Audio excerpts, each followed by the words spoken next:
I'm a private investigator. I've got this envelope that says Super Mayor. Inside I have from the United States District Court, Northern District of Illinois. Tiffany Henyard in court today over illegal appointments she allegedly made for several positions inside the village, among them. Today, we're diving into the wild and chaotic world of Dolton, Illinois, where Mayor Tiffany Henyard is making headlines for all the wrong reasons. And trust us, this story has everything: shady financial dealings, eviction drama, and even a walkout that shut down an entire town meeting. Buckle up, because things are about to get messy. So, let's kick things off with the latest scandal rocking the small Chicago suburb of Dolton. Mayor Tiffany Henyard, who's no stranger to controversy, recently proposed a jaw-dropping tax refund plan for local homeowners. Sounds good, right? We mean, who wouldn't want a little extra cash in their pocket, especially with the holidays around the corner? But of course, with Henyard, nothing is ever that simple. The plan would supposedly refund over $2 million to local homeowners, but here's the kicker: she gave zero details. Nada, zilch. And Micah, tonight was a special board meeting because business has not gotten done at 2 previous meetings. So that's some progress there. But this meeting was not without its fair share of tension. Imagine this: you're at a town meeting and the mayor gets up there and says, "Hey, we're giving you back millions of your tax dollars," but then doesn't tell you who qualifies, how much you're getting, or when it's happening. It's like saying, "Surprise, you might get a gift, but I'm not telling you what it is or when." And naturally, people were left scratching their heads, wondering if this was just another one of Henyard's attempts to distract from her other problems. And trust us, she's got a lot of problems. Enter trustee Chris Gonzalez, one of the few people in this whole mess who seems to have his head screwed on right. But Gonzalez wasn't having any of it. He allowed the meeting to go long enough to take care of some basic business, paying bills, making sure the employees had insurance before walking out in protest. And when he walked out, that was it. The meeting was over. No quorum, no business, no nothing. The look on Henyard's face must have been priceless because Gonzalez's move effectively shut down her whole operation. But wait, it gets better. After Gonzalez left, Henyard kept talking. To who, you might ask? Well, pretty much just herself and a few of her supporters who were still hanging around. She went on and on about how important the refund was and how it was for the people. But honestly, at that point, no one was really listening. It was like she was trying to convince herself more than anyone else. I am about to address some things as the supervisor. There will be no comments. There will be anything. It will just be me addressing you guys to tell you what's going on. Now, if you thought that was bad, things only get worse from here. Let's talk about Henyard's personal life for a second, because, oh boy, is it a mess. Despite reportedly making close to $400,000 a year from her various political gigs, Henyard is facing eviction. Yes, you heard that right, eviction. Apparently, she and her boyfriend, Kamal Woods, haven't paid rent since August, and their landlord, Janetta Hull, is fed up.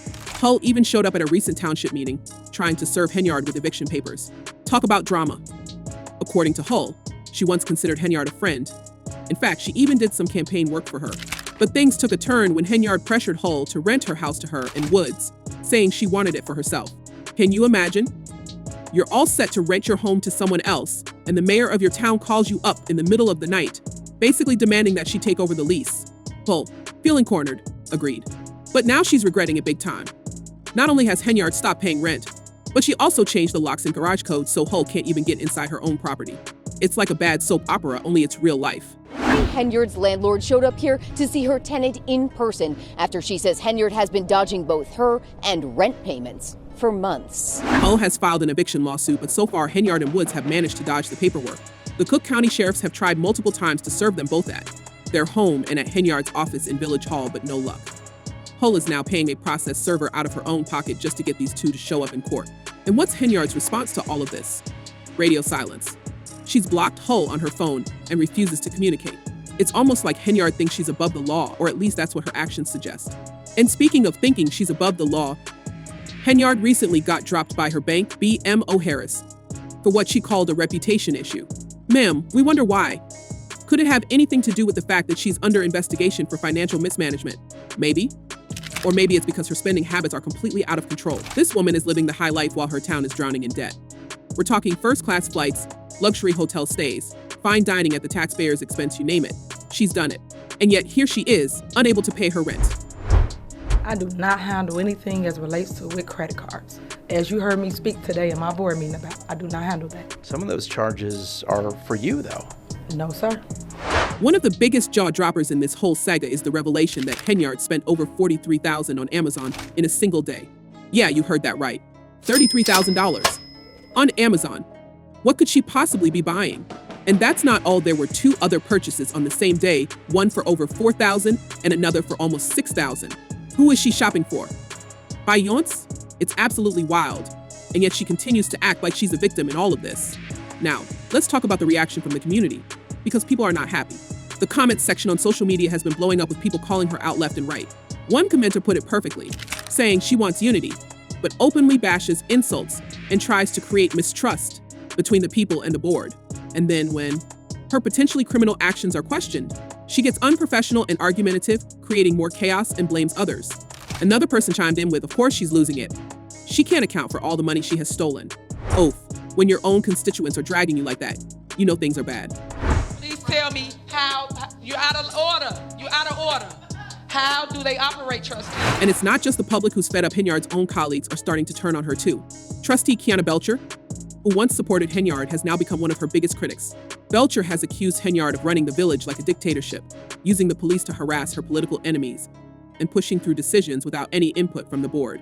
At one point, Henyard even brought a DJ to a village meeting and strutted around to Rihanna's Be Better, Have My Money. We mean, who does that? It's like she's playing a character in some kind of political drama series rather than actually running a town. And let's not forget about the restraining orders. Yes, you heard that right. Henyard's political drama has gotten so bad that people are filing restraining orders against each other. Carmen Carlisle, one of Henyard's former assistants, has a restraining order against Keith Price, yet he still showed up at the meeting. It's total chaos, and honestly, it feels like things are spinning out of control. We needed those officers to be on the street fighting crime. And instead, we have several officers that are riding around protecting the mayor. What's really wild is that despite everything going on, Henyard has continued to flaunt her so-called super mayor status at every chance she gets. Recently, she even started using local police officers as her personal bodyguards.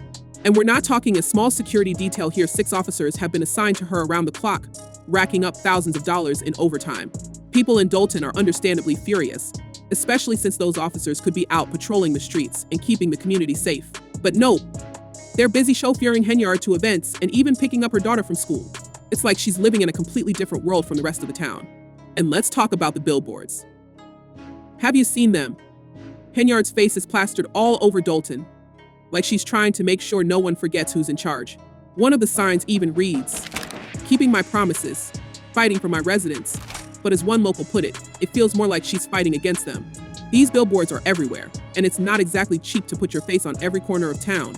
Residents are scratching their heads wondering why so much money is being spent on self-promotion when the village is millions debt. It's like she's trying to build a brand, not run a government. Terminate his employment. I don't believe that is legally correct. That's just not the way municipalities operate, right? To make matters worse, Henyard's controversial salary plan for Thornton Township has raised even more eyebrows. Get this, she's pulling in close to $300,000 between her positions as mayor and township supervisor. But here's the kicker, she proposed a nearly 90% pay cut for whoever takes her spot if she loses the next election. If she's re-elected, her salary stays the same. Talk about a power move. Critics are saying it's just another way for her to discourage anyone from running against her, effectively tightening her grip on both Dolton and Thornton Township. It's a bold strategy, but it's also rubbing a lot of people the wrong way. At this point, it's hard to see how Henyard is going to survive this. The FBI is already investigating her spending. The town is millions of dollars in debt, and now she's facing eviction while trying to convince people she's still got everything under control. It's like watching a train wreck in slow motion. You want to look away, but you just can't. This administration is shameful. Y'all are a disgrace. We're watching the fall of this administration. So what's next for Tiffany Henyard? Will she finally be held accountable for her actions? Or will she somehow manage to wiggle her way out of yet another scandal?